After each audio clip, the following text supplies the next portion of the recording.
हम श्लोकास नंबर पढ़ेंगे 12, 12 नंबर। तो यहाँ पर हमने लास्ट क्लास में क्या पढ़ा था, थोड़ा सा रिवीजन कर लेते हैं। यहाँ पर जो है धृतराष्ट्र है वो के द्वारा गृह त्याग, किसका गृह त्याग? विदुर का। ठीक है, विदुर जी के बारे में बताया गया है। विदुर जी हैं तीर्थाटन करके कहाँ आ गए हैं? हस्तिनापुर आ गए हैं। ठीक है, और उसके बाद जो है युधिष्ठिर महाराज उनसे कुछ याद कर रहे हैं। एक तो वो याद करें कि उन्होंने किस तरह से उनकी हेल्प की थी, है ना। रक्षागृह से बचाया था, विष दिया था उससे बचाया, और बहुत अलग अलग मतलब उनको याद कर रहे हैं, अलग अलग पास्ट टाइम्स को याद कर रहे हैं। फिर उन्होंने फिर आगे पूछ रहे हैं कि हे चाचा, आप द्वारका भी गए थे?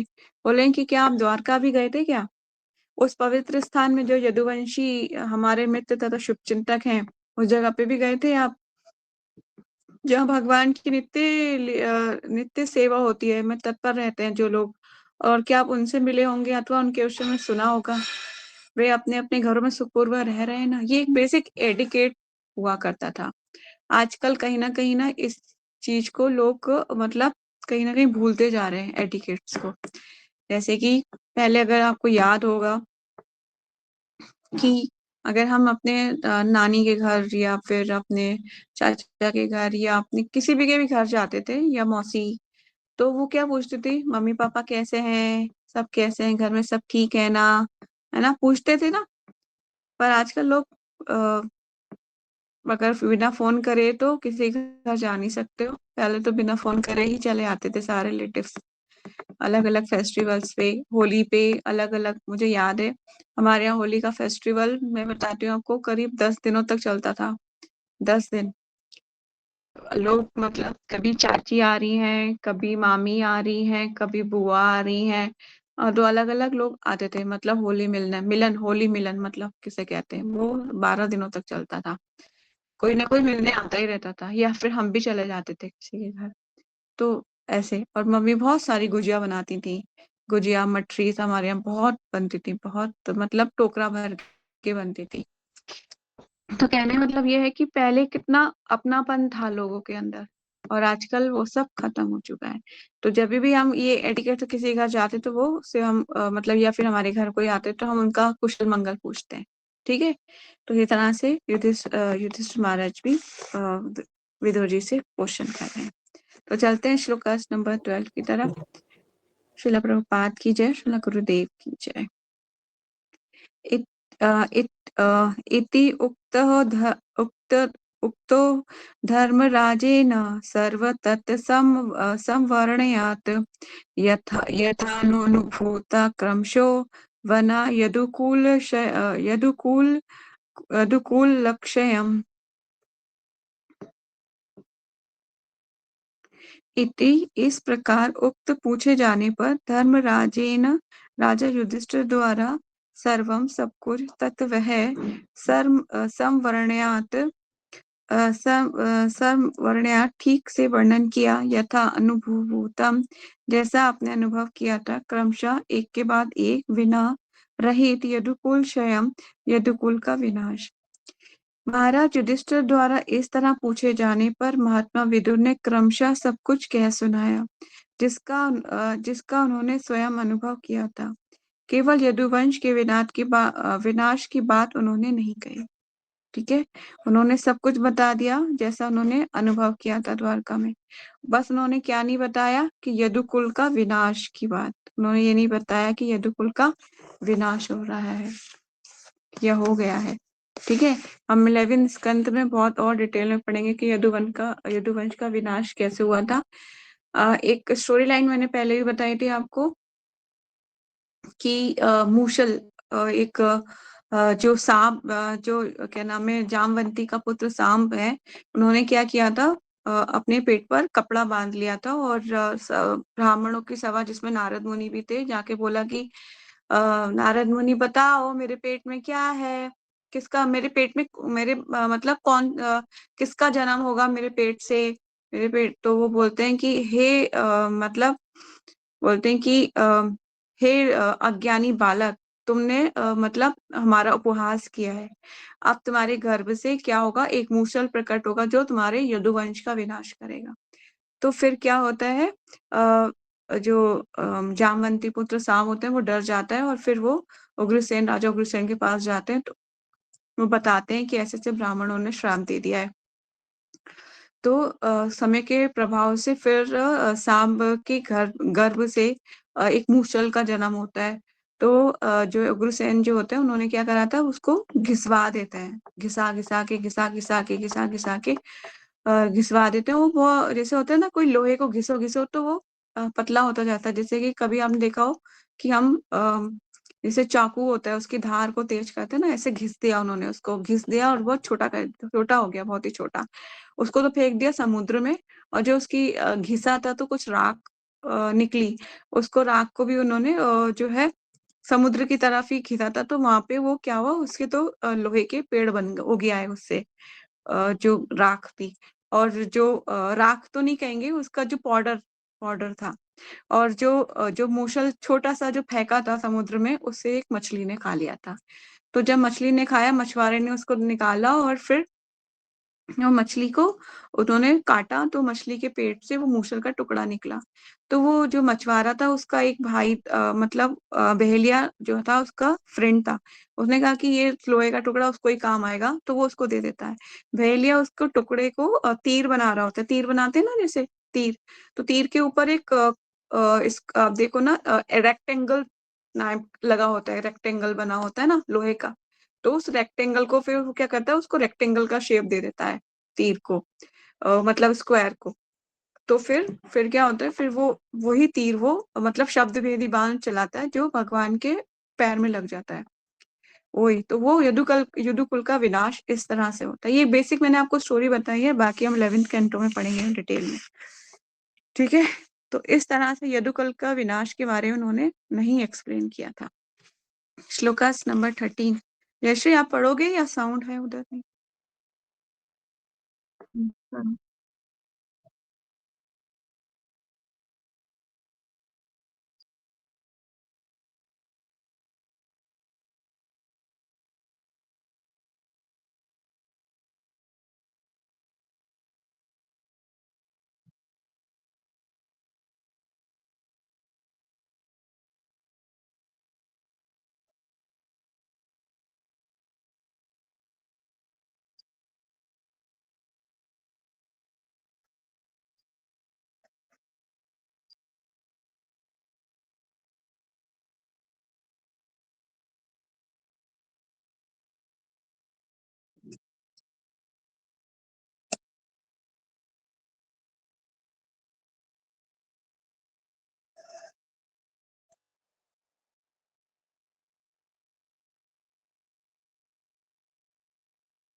हम्म, तो क्या होता है, यहाँ पर बोला जा रहा है कि नीति शास्त्र के अनुसार ऐसा अप्रिय सत्य नहीं कहना चाहिए जिससे अन्य को कष्ट हो, है ना।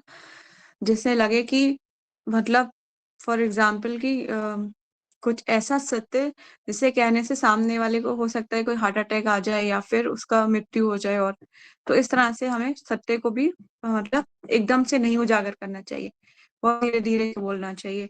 लेकिन इसी को बात को यहाँ पर नीति शास्त्र के अनुसार बताया जा रहा है। तो बोले कि विपदा सदैव प्रकृति के नियमानुसार स्वतः आती है, अतएव इसका प्रचार करते हुए इसे अधिक उभारना नहीं चाहिए। कोई भी विपदा समय के अनुसार आती है और चली जाती है। ठीक है, हमें इसको मतलब ऐसा नहीं है कि उसको हमें और मतलब उसको बढ़ावा देना चाहिए। ठीक है। तो विदुर जी ने मतलब नहीं बताया, इससे हो सकता है कि एकदम आघात पहुंचता पांडवों को कि ये क्या हो गया, है ना। वो तो जाएंगे अर्जुन, तब जाके युधिष्ठिर महाराज को थोड़ा डिटेलिंग पता चलेगी। तो अभी विदुर जी ने कुछ नहीं बताया कि यदुकुल का क्या हुआ है, विनाश हुआ है कि क्या हुआ है वहां पर। आगे चलते हैं श्लोकास नंबर 14 में। कश्चित कलम अर्थम अवासित सत्कृतः देवव्रतं देवव्रतं सुखं भ्रातुं ज्येष्ठस्य श्रेया कृत्या सर्वेषां सुखम आवाहनम। कश्चित कुछ दिनों तक कालम समय अर्थ इस प्रकार अवासतः रहते हुए सत्कृत सम्मानित होने पर देवव्रत देवी शक्ति के समान सुखम सुविधाएं भ्रातु भाई का ज्येष्ठ से बड़े भाई का श्रेयकृता उनके प्रति अच्छाई करने के कारण सर्वेशम आप सबों का सुखम सुख आवाहन संभव बनाया। इस प्रकार अपने कुटुंबियों द्वारा देवतुल्य सम्मानित होकर महात्मा विदुर कुछ काल तक अपने बड़े भाई की मनोदशा को ठीक करने के लिए इस प्रकार अन्य सबों को सुख देने के लिए वहां पर रहते रहे। क्या हुआ था कि कुटुंबियों द्वारा देवतुल्य सम्मानित होकर, जो कुटुंबीय थे उनके द्वारा मतलब देवों के समान सम्मान दिया गया, ठीक है, देवतुल्य सम्मानित होकर महात्मा विदुर कुछ काल तक अपने बड़े भाई की मनोदशा को ठीक करने के लिए इस प्रकार अन्य सबों को सुख देने के लिए वहां पर रहते रहे, है ना। उनको लगा कि मैं अपने भाई, बड़े भाई कौन, धृतराष्ट्र, ठीक है। क्योंकि मनोदशा जो मतलब वो क्या है, उनके पुत्र कुछ भी बोलते थे उसको यस कर देते थे कि लक्षागृह में मरवाना है पांडवों को, यस यस, मतलब वो स्वीकृति आसानी से दे देते थे क्योंकि अंधे थे ना। तो अब तो यहाँ पर कहीं पे भागवत गीता में भी लिखा हुआ है प्रभुपाद जी ने तात्पर्य में कि जो धृतराष्ट्र था वो आंखों से भी अंधा था और मन से भी अंधा था, उनको सही और गलत का फर्क नहीं पता था, ठीक है, कि मैं क्या कर रहा हूँ, अधर्म की तरफ मतलब बढ़ रहा हूँ और उसको मैं प्रोत्साहित कर रहा हूँ अपने बच्चों को गलत शिक्षा देने के लिए, है ना। गलत शिक्षा में उनकी हेल्प मतलब कह लीजिए सहयोग करना भी गलत होता है। फॉर एग्जाम्पल कि अगर कोई इंसान गलत कर रहा है तो अगर आप उसकी गलती में उसका पार्टिसिपेट कर रहे हो, उसको ठीक ठीक बोलो कि हाँ बहुत अच्छा है बहुत अच्छा है, तो आप भी गलत ही कहलाओगे, ठीक है ना। तो हमें इतना तो पता होना चाहिए कि सही क्या है और गलत क्या है, गलत चीज का कभी साथ नहीं देना चाहिए, नहीं तो आप भी उस गलत की कैटेगरी में आ जाओगे। तो तात्पर्य में चलते हैं। जगत गुरु श्रीला प्रभुपाद जी की जय।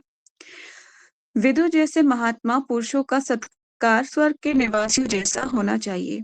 उन उन देव निवासी महाराज युधिष्ठिर जैसे लोगों के घरों में आया करते थे और कभी कभी अर्जुन जैसे व्यक्ति स्वर्गलोक की यात्रा किया करते थे, ठीक है। तो स्वर्गलोक से लोग आते थे, मतलब कोई भी देवी देवता गंधर्व, और अर्जुन ने भी स्वर्गलोक की यात्रा करी थी, आपको पता ही है ना। 1 साल के अज्ञातवास के से थोड़ा टाइम पहले वो जा चुके थे, जहां उनकी मुलाकात किससे हुई थी, उर्वशी से हुई थी, है ना, याद है। तो चलते हैं आगे। तो नारद नारद तो ऐसे अंतरिक्ष यात्री हैं जो बिना रोक टोक के न केवल भौतिक ब्रह्मांडों में अपितु आध्यात्मिक लोकों में भी विचरण कर सकते हैं। नारद भी महाराज युधिष्ठिर के महलों में आते जाते थे। तो फिर अन्य देवताओं के विषय में कहना ही क्या। संबंध लोगों की आध्यात्मिक संस्कृति से ही विभिन्न लोकों के मध्य इसी इसी शरीर से यात्रा कर पाना संभव है। अतएव अतएव महाराज युधिष्ठिर ने विदुर का वैसा ही सत्कार किया जैसा कि देवताओं का किया जाता है। महात्मा विदुर पहले ही वानप्रस्थ जीवन स्वीकार कर चुके थे, अतः वे अपने पैतृक महल में भी कई भौतिक सुख भोगने अपने पैतृक महल में भी कोई भौतिक सुख भोगने नहीं आए थे। उन्होंने अपनी कृपा उन्होंने अपनी कृपा उन्होंने अपनी कृपा से ही महाराज युधिष्ठिर द्वारा अर्पित सेवा भाव का स्वीकार किया। लेकिन उस महल में रहने का एकमात्र उद्देश्य अपने बड़े भाई धृतराष्ट्र का उद्धार करना था, जो संसारिकता में अत्यधिक आसक्त थे। धृतराष्ट्र ने महाराज युधिष्ठिर से युद्ध करके अपना सारा राजपाट तथा सारे वंशज खो दिए थे। तो भी अपनी असहाय अवस्था के कारण वे महाराज युधिष्ठिर का दान तथा आतिथ्य ग्रहण करने में लज्जा का अनुभव नहीं कर रहे थे। कौन नहीं कर रहे थे? धृतराष्ट्र। ठीक है। अब उन्होंने जो स्टेज में जिस मतलब कंडीशन की बात प्रभुपाद जी यहाँ बोल रहे हैं, महाभारत का युद्ध हो चुका है और सारे कौरव मारे जा चुके हैं, फिर भी वो जो युधिष्ठिर महाराज है उनके मतलब आगे जाके वो उनको और बोलेंगे विदुर महाराज कि अ, अभी भी उनके मतलब उस पे रह रहे हैं, उनके मतलब सहानुभूति के ऊपर रह रहे हैं। ठीक है। बल्कि आगे जाके ये भी डिस्कस होगा कि उन्होंने गृह त्याग कर देना चाहिए था। तो आगे चलते हैं। युधिष्ठिर से युद्ध करके अपना सारा राजपाट तथा सारे वंशज खो दिए थे, तो भी वे अपनी असहाय अवस्था के कारण वे महाराज युधिष्ठिर का दान तथा आतिथ्य ग्रहण करने में लज्जा का अनुभव नहीं कर रहे थे। महाराज युधिष्ठिर के लिए ये बिल्कुल उचित था कि वे अपने ताव को समुचित ढंग से रख रहे थे, किंतु इस प्रकार का भव्य आतिथ्य धृतराष्ट्र के लिए स्वीकार करना उचित न था। उन्होंने इसे स्वीकार कर रखा था क्योंकि उन्होंने सोचा कि अन्य कोई विकल्प न था। विदुर वहां पर विशेष रूप से धृतराष्ट्र को प्रबुद्ध करने तथा उन्हें उच्चतर आध्यात्मिक अनुभूति प्राप्त कराने के उद्देश्य से ही आए थे। प्रबुद्ध व्यक्तियों का यही कर्तव्य है कि वे अपने पतितात्मा का उद्धार करें, और विदुर इसी उद्देश्य से आए थे। किंतु आध्यात्मिक प्रबुद्ध की बातें इतनी सुहावनी होती हैं कि जब विदुर धृतराष्ट्र को उपदेश दे रहे थे, तो परिवार के सारे सदस्य उनकी ओर आकृष्ट हो गए और सबों ने धैर्य पूर्वक उनकी बातें सुनने में आनंद का अनुभव किया। आध्यात्मिक अनुभूति की यही विधि है। क्या विधि है? संदेश को ध्यान पूर्वक सुनना, मतलब जो भी आप स्पिरिचुअली सुन रहे हो उसको ध्यान पूर्वक सुनना, यही क्या है? एक आध्यात्मिक अनुभूति है। ठीक है। यदि किसी की अनुभूत व्यक्ति द्वारा यदि यदि किसी अनुभूत व्यक्ति द्वारा ये संदेश दिया जाता है, तो ये बद्ध जीव के सुप्त हृदय पर प्रभाव डालता है और निरंतर श्रवण करते रहने से मनुष्य आत्म साक्षात्कार की पूर्ण अवस्था को प्राप्त कर सकता है। हम हाईलाइट कर सकते हो उस लाइन को कि जब कोई हम निरंतर श्रवण करेंगे तो उससे क्या होगा? मनुष्य की आत्म साक्षात्कार की पूर्ण अवस्था को प्राप्त कर पाएगा। आत्म साक्षात्कार का मतलब मैंने पहले भी बताया था आप लोगों को, और मैंने बोला था हमेशा याद रखना। आत्म साक्षात्कार मतलब अपना संबंध भगवान से जानना। ठीक है। यही आत्म साक्षात्कार है। तो श्लोकास नंबर 15 जयश्री पढ़ो।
हरे कृष्णा जयश्री, थैंक यू सो मच। तो यहाँ पर बताया जा रहा है कि विदुर जी कौन है, 12 महाजनों में से एक है ना। और वो क्यों आए थे, ताकि सोए हुए धृतराष्ट्र को जगा सके कि उठो और आत्म साक्षात्कार की और आगे बढ़ो, भगवान को जानो। तो वो उनको कैसे आए थे, वो यहाँ पे मंडूक मुनि के श्राप मिला था, हमने पढ़ा था ना पीछे कि मंडूक मुनि के द्वारा उनको श्राप मिला था। और उन्होंने बचपन में किसी मतलब कीड़े को मतलब जो उसको घोंप दिया था, उसके अंदर कुछ ना तिनका लेके, हाँ तिनका लेके उसको घोंप दिया था उसके अंदर, तो उसको श्राप दिया गया था मंडूक मुनि के द्वारा। इसीलिए वो तुम क्या करो विदुर, तुम शूद्र के शरीर में जाके वास करो, शूद्र का शरीर प्राप्त होगा तुम्हें। तो अब वो वहां से इधर आ गए, है ना। और फिर वहां पे कार्यभार अरियम्मा ने संभाला। ठीक है, तो यहाँ पे अरियम्मा के बारे में क्या बताया गया है, क्या बताया गया है, अरियम्मा कौन है। अरियम्मा अदिति के अनेक पुत्रों में से एक है ना। ठीक है, तो कश्यप कश्यप तथा अदिति के अनेक पुत्रों में से एक है अरियम्मा। ठीक है, उन्होंने संभाला ये पद। ठीक है, और अरियम्मा कैसे दिखते हैं, कौवे के साई, कौवे जैसे दिखते हैं वो। ठीक है, भगवत गीता में बोलते हैं ना भगवान कि मैं उसमें पितरों के उसमें जो पितरों को देने वाला तर्पण है उसमें मैं अरियम्मा हूँ, बोलते हैं ना भगवान। देन 10th चैप्टर में बोलते हैं भगवान। ठीक है, अब इसमें निष्कर्ष के तौर पर प्रभुपाद जी बोल रहे हैं कि विदुर कभी भी शूद्र नहीं थे, वे एक शुद्धतम ब्राह्मण से भी महान थे, क्योंकि 12 महाजनों में से एक है वो, है ना। और रही बात उसकी कि जब वो इधर आ गए तो वहां पर उन्होंने कार्यभार संभाला, उनका कार्य। और विदुर जी ऐसे धर्मराज है ना, यमराज है, उनका कार्य क्या होता है, जो पतित आत्माएं होती हैं उनको जब वो आती हैं, है ना, उनको जैसे यमदूत लेके जाते हैं, यमदूत उनको लेके जाते हैं, तो फिर क्या होता है, उनका सारा लेखा जोखा चित्रगुप्त चित्रगुप्त के पास सबका लेखा जोखा है, सबका, प्रत्येक जीवात्मा का लेखा जोखा है, चाहे वो किसी कीड़े में है, चाहे वो किसी सुअर में है, चाहे वो मल के कीड़े में है, चाहे वो मक्खी बनी है या कुछ भी क्यों ना बनी है, सब सारी जीवात्माओं का लेखा जोखा चित्रगुप्त के पास रहता है। तो एक बहुत बड़ी सी डायरी वो मेंटेन करते हैं। ठीक है, जिसमें अनगिनत पेज ही पेज है। और जो जिस योनि में अभी हम हैं उस योनि का फोटो भी होता है वहां पर। मतलब जो टेक्नोलॉजी हमारे पास है ना, उससे बड़ी टेक्नोलॉजी उनके पास भी है। तो जो हम कपड़े चेंज करते हैं ना, जो शरीर में रहते हैं, वो सारा उनके पास सब कुछ डिटेलिंग होती है। आपका नाम, आप कहाँ से आए हो, कौन कौन से शरीर में विजिट कर रहे हो, कौन सा कौन है, क्या है, सब कुछ। तभी तो हमारे कर्मों का लेखा जोखा का कौन देता है हिसाब किताब, कौन आता है, वही उनके पास सारा हिसाब किताब होता है। देखो ये तुमने ये काम किए थे, देखो ये किया था तुमने, देखो ये किया था, इसको ये सिखा ये किया था, तुमने यहाँ झूठ बोला, ये किया था, वो किया, सब कुछ सारा। पूरी फिल्म कैसे दिखती है, क्योंकि वहां रिकॉर्ड हो रही है सब कुछ। समझ रहे हो ना, ऐसे तो नहीं है। जिस तरह से हमारे पास टेक्नोलॉजी है कि हम दिल्ली में बैठ के कोई पैसा डालते हैं किसी बैंक अकाउंट में, और वर्ल्ड के किसी भी जगह पे जाके उसे निकाल लेते हैं, होता है नहीं होता। इसी तरह से वहां से हम इधर आए हैं तो हमारा, हम यहाँ पे जो करेंगे वहां पे वो होता रहेगा, सारा डेबिट क्रेडिट सब वहां पे होता रहेगा। ठीक है, इसलिए be very careful for handle for others people. अगर लोगों से हमें आदान प्रदान करते हुए बहुत ही सावधान रहना चाहिए। सारा लेखा जोखा सबका फल मिलेगा, सब कुछ जो किया है। ठीक है, आपके अच्छे बुरे सारे कर्मों का लेखा जोखा भगवान के पास रहता है। तो वहां पे जाके सब जीवात्माएं जो होती हैं सबका बताया जाता है। अब बल्क में फॉर एग्जाम्पल कलयुग चल रहा है तो बल्क में जा रही है सबकी सब, है ना। एक बारी में बहुत सारा स्टॉक आ रहा है, जैसे कि ऐसा समझो कि एक शॉप है और उस शॉप पे बल्क में क्या हो रहा है, खूब ग्राहक आए जा रहे हैं, आए जा रहे हैं, आए जा रहे हैं।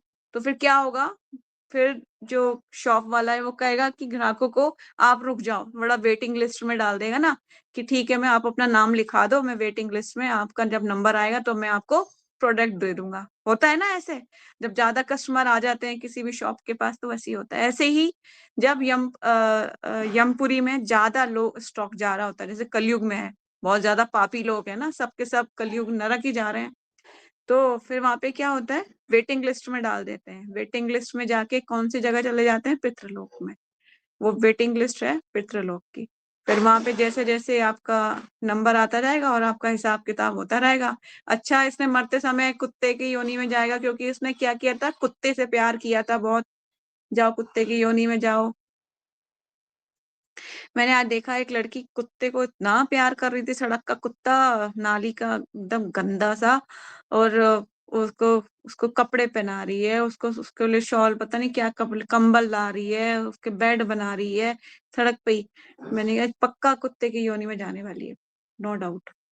जीवात्माओं पे हमें दया करनी चाहिए, पर इसका मतलब ये भी नहीं कि हम उनसे इतने आसक्त हो जाएं कि हम ये भूल जाएं कि उसमें और हमें फर्क क्या है। कुत्ता तुम्हारा मुंह चाट रहा है बैठ के तुम्हारे बिस्तर के ऊपर, पक्का तुम जाने वाले हो फिर नरक, कुत्ता ही बनोगे अगले जन्म में, नो डाउट। ऐसे ऐसे लोग हैं, मतलब मैं बता नहीं सकती आजकल क्या क्या करते हैं लोग।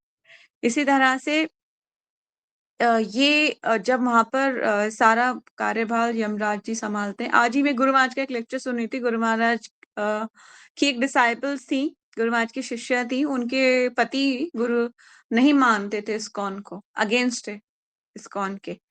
तो क्या हुआ, एक दिन सडनली वो अलग कमरे में सो रहे थे, तो दो भयानक से युवक उनके सामने आते हैं, और वो उनको जो होते हैं यमपाश डाल रहे होते हैं उनकी तरफ, है ना, एक रस्सी लेके उनके गले पे डाल रहे होते हैं।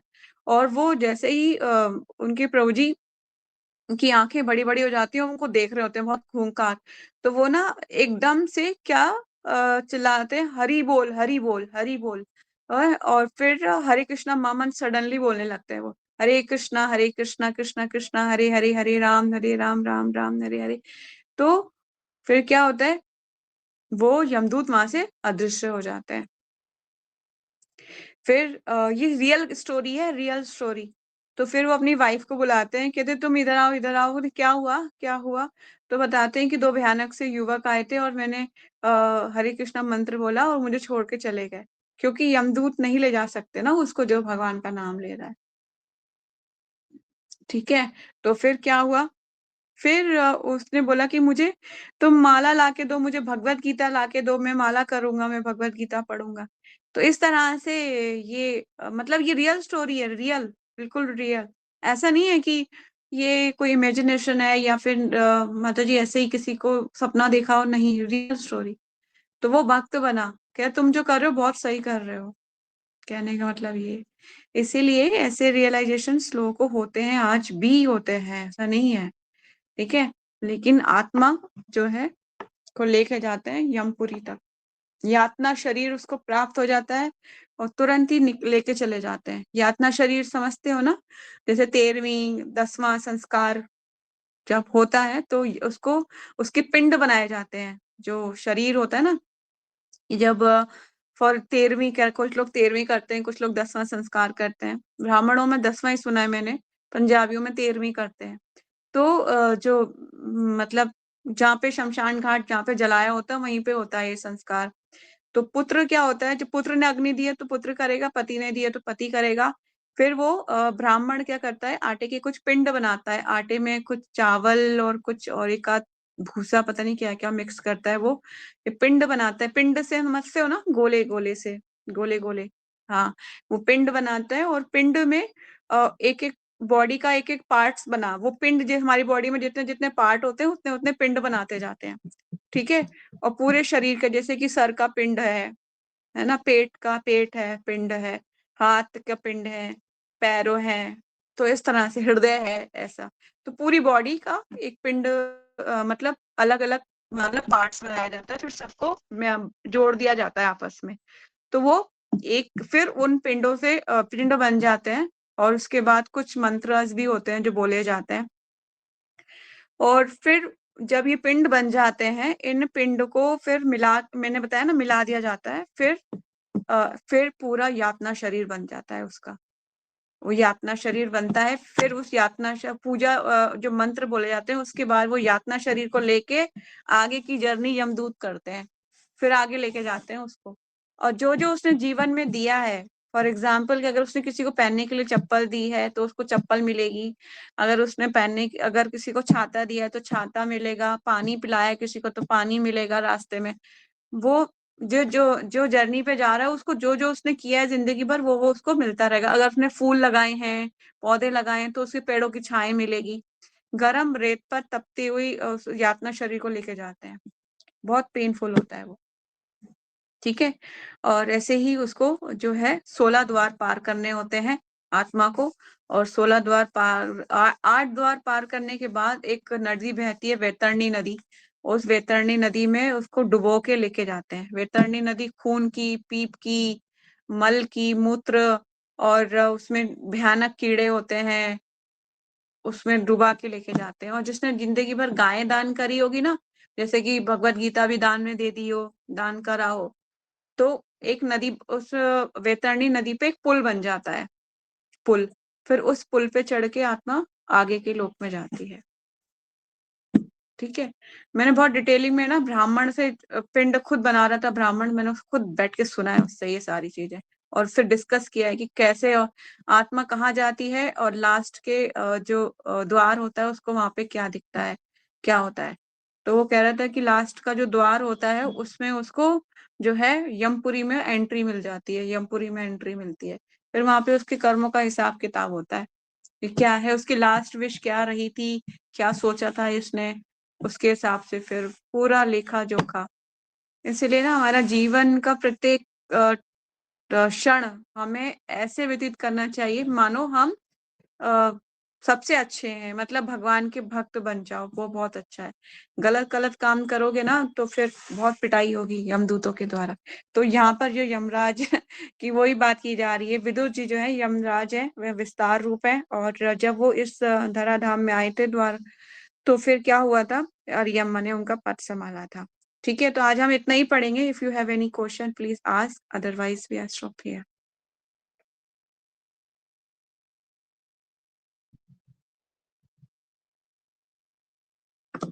अ, इसका मुझे थोड़ा नॉलेज नहीं है, जैसे मैं पूछ के बताऊंगी आपको।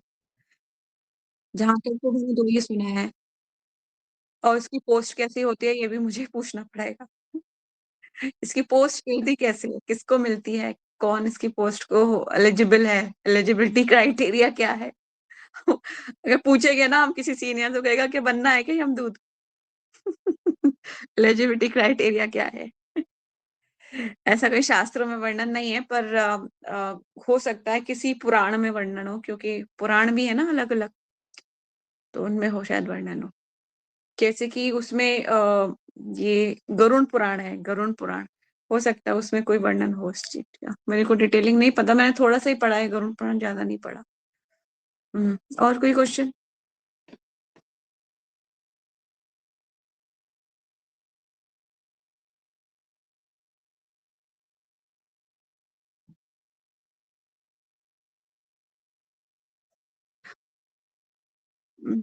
नहीं, मिसयूज तो ऐसा कुछ नहीं होता है। जब पिंड बन गए तो बन गया शरीर। यातना शरीर का मतलब ये होता है कि एक ऐसा बॉडी जिसको अगर एक बार हंटर मारा जाए तो उसको 100 टाइम ज्यादा पेन होता है। समझ गए आप? हमारी ये बॉडी है, एक बार इसको आप जो है जला दोगे, ये मतलब खत्म हो जाएगी, डिस्ट्रॉय हो जाएगी। ठीक है। लेकिन वो शरीर है, उसको 100 बार अगर एक बार भी जलाओगे तो उसको 100 गुना ज्यादा पेन होगा, और वो मरेगा नहीं, वो डिस्ट्रॉय नहीं होगा, वो मरेगा नहीं, यातना शरीर। समझ गए आप? इसी तरह से अगर आप और डिटेलिंग में जानना चाहते हो तो श्रीमद् भागवतम स्कंद 5, हाँ, स्कंद 5 और चैप्टर नंबर 26 या 28 है, उसको पढ़ो। ठीक है, वहां पर डिटेलिंग में लिखा हुआ है सारा कुछ। तो उसको 1000 गुना ज्यादा पेन होता है। खौलता हुआ लोहा मुंह में डाला जाता है जो ड्रिंक करता है, मतलब जो दारू पीते हैं ना जो लोग, उनके मुंह में खौलता हुआ लोहा डाला जाता है, तब भी वो शरीर डिस्ट्रॉय नहीं होता है। यातना शरीर को 1000 गुना ज्यादा पेन होता है। मतलब एक जो हमारी ह्यूमन लाइफ है, हमें उतना पेन होता है ना, उसका 1000 ज्यादा। फॉर एग्जाम्पल मैंने आपको सुई चुभोई ना, जितना पेन अभी होगा उसका 1000 गुना ज्यादा उसको पेन होगा। तो इसी तरह से बी वेरी केयरफुल। बहुत नरक की यातनाएं बहुत ही मतलब पेनफुल होती हैं। इसलिए ना जो हरि नाम की शरण में चला गया वो बच जाएगा, otherwise we have no other option कि हम बच सकें। ठीक है, इसलिए हमें बहुत, कहते हैं कि मेरी मम्मी बोलती थी, तोल मोल के बोल, मतलब अपने बोलों को भी तोल मोल के बोलो, कैसे बोल रहे हो। ठीक है ना, तो बी वेरी केयरफुल। और कोई क्वेश्चन है?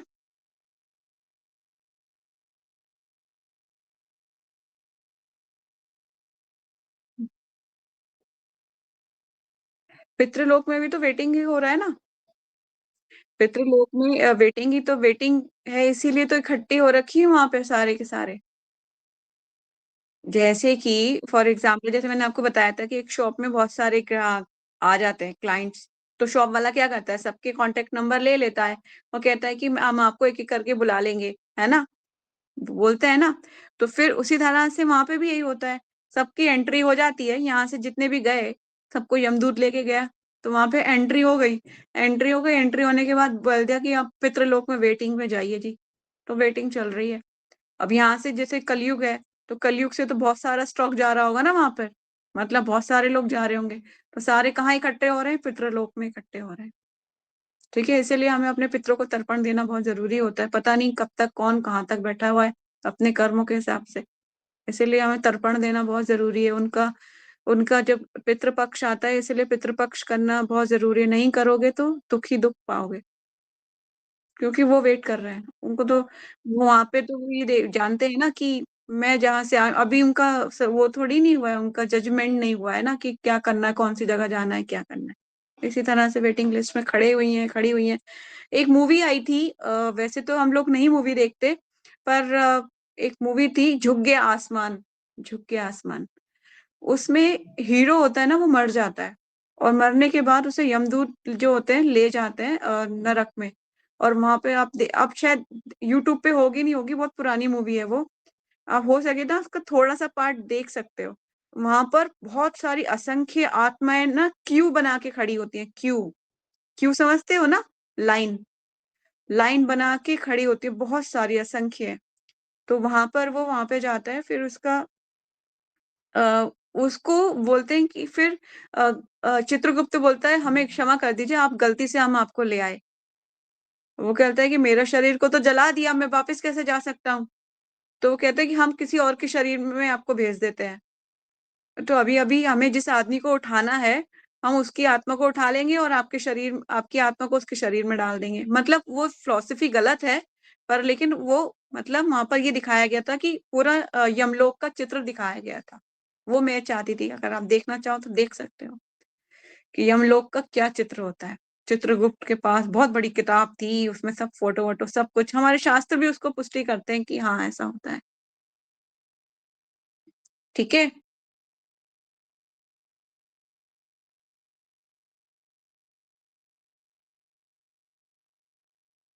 हम्म।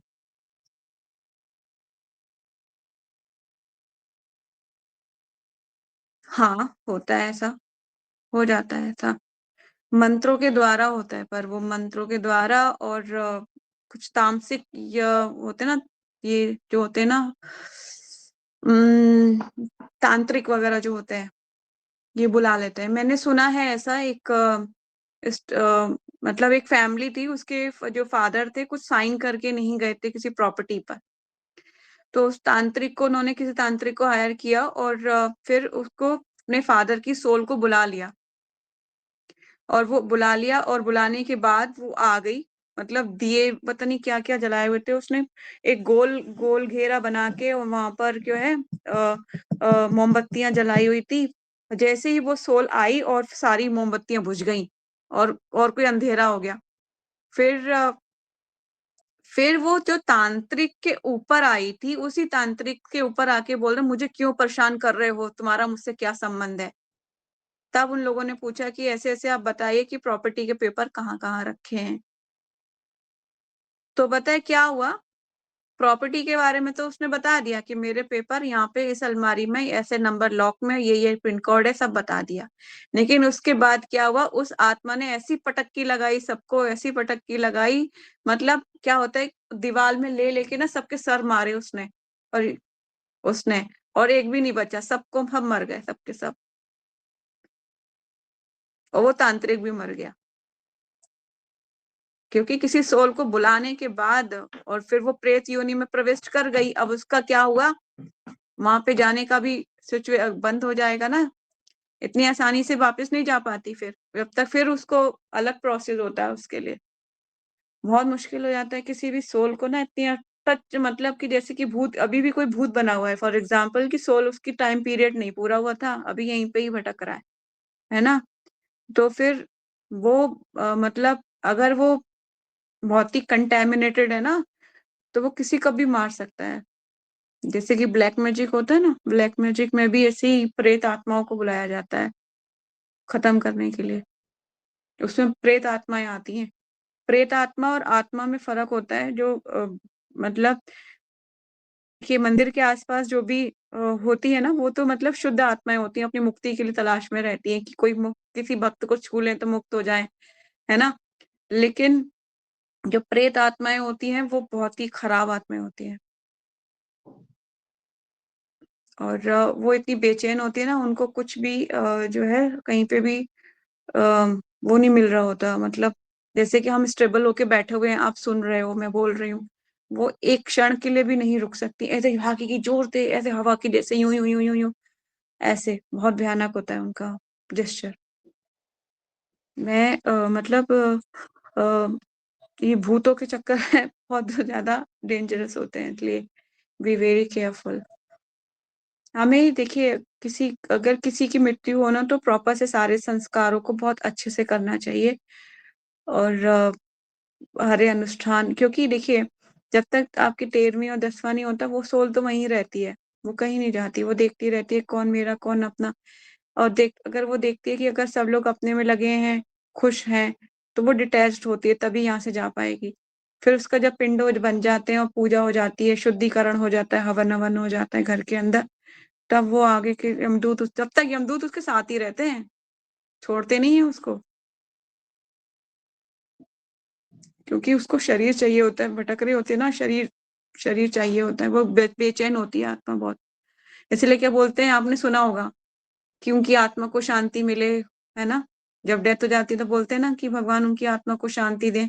शांति किसको मिले, शांति क्यों, क्यों बोलते हैं शांति वर्ड, इसीलिए क्योंकि बहुत बेचैन होती है सोल, बेचैन, उसको कहीं भी शांति नहीं मिल रही होती। ठीक है, और कोई क्वेश्चन?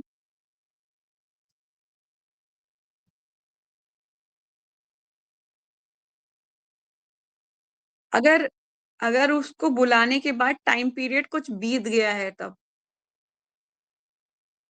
हम्म, इसी कारण से।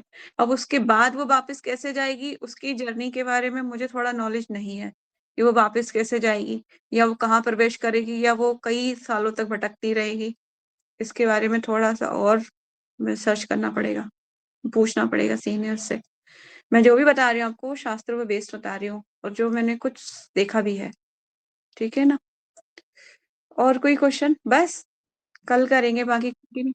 ठीक है, तो कभी भी ऐसा हो तो अगर किसी की आपके आसपास हो ना, तो उसको यही उपदेश देना चाहिए कि जितना हो सके अच्छे से वो आत्मा की गति को, उसको अच्छे से मतलब भेजा जाए वापस।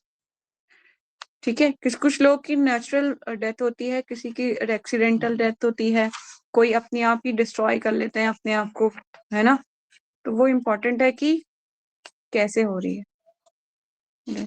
अकाल मृत्यु तो नहीं है, कैसे है क्या है, बहुत चीजों को, इसमें ना बहुत सारी पहलुओं को देखा जाता है, बहुत सारे पॉइंट्स को समझा जाता है, कैसे हुई है, क्या सरकमचांसेस थे, नेचुरल हुई है या फिर एक्सीडेंटल है या सुसाइडल है या कैसा है या क्या है, सब कुछ देखने के बाद। ठीक है, लेकिन जो हरि नाम का जप कर रहा है, भगवान का पवित्र नाम का जप कर रहा है, तो वही बच सकता है, उसके कर्मों के सारे बंधन कटते जाते हैं। जैसे कि मैं एक बांस के ऊपर असंख्य नोट लगा दूं, मतलब गांठें लगा दूं, है ना, हम ऐसे ही हमारे जीवन पर असंख्य गांठें लगी हुई हैं, हमने पूर्व जन्मों में बहुत गंदत कर्म किए हुए हैं, जिसके कारण से हम कलयुग में भटक रहे हैं ना, अनेक जन्मों से। तो रोज हम अगर शुद्ध हरि नाम का जप करेंगे, पवित्र नाम का जप करेंगे, तो एक एक करके गांठ खुलती रहेगी, खुलती रहेगी, खुलती रहेगी, और जिस दिन सारी गांठें खुल जाएंगी, उस दिन हम पवित्र हो जाएंगे, ठीक है, शुद्ध हो जाएंगे। इस तरह से हमें हरि नाम के द्वारा ही एकमात्र रास्ता है, और कंडीशन भी है उस पर। कंडीशन ये है कि अपराध अपराध मुक्त होकर करना है, अपराध नहीं करना चैंटिंग में, ठीक है। हरि नाम के प्रति किए जाने वाले अपराधों को आपको पता ही है क्या क्या अपराध होते हैं, उनसे बचना चाहिए, ठीक है ना। तो यही वाइंड अप करेंगे। ग्रंथराज श्रीमद् भागवतम की जय, जगत गुरु श्रील प्रभुपाद की जय। वांछा कल्पतरुभ्य अक्षय कृपा सिंधुभ्य एव च पतितानां पावनेभ्यो वैष्णवेभ्यो नमो नमः। अनंत कोटि वैष्णव भक्त विंद की जय। नामाचार्य हरदास ठाकुर की जय। जगत गुरु श्रील प्रभुपाद श्रील गुरुदेव की जय। निताई गौर सीतानाथ प्रेमानंदे। हरि हरि बोल। हरे कृष्ण। प्रणाम। प्रणाम।